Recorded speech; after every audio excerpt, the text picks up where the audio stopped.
Hello! Unboxing with me para sa aking pangatlong purchase as a beginner nail tech.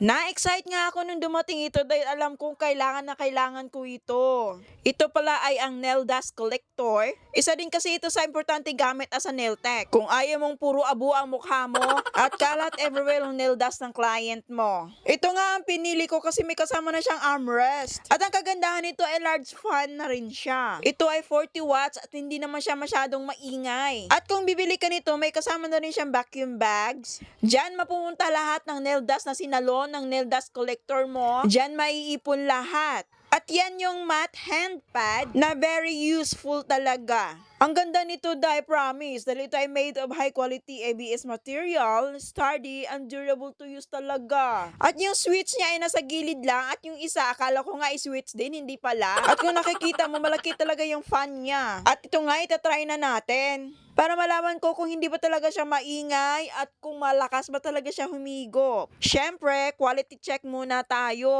Dahil kung hindi gagana, edi pwede pa natin ibalik sa seller. Tuwang-tuwa nga din ako sa kulay dahil team white ako. At ayan na, kumuha ako ng tissue. Itatry natin. Ayan talaga, grabe siya makahigop po. Sana all hinihigop. Oy, charing-charing lang yon. At ayan nga, ginamit ko na siya. At napaka-convenient talaga kapag mayroon ka nail dust collector, lalo na kung magne-nail prep ka para hindi makalat.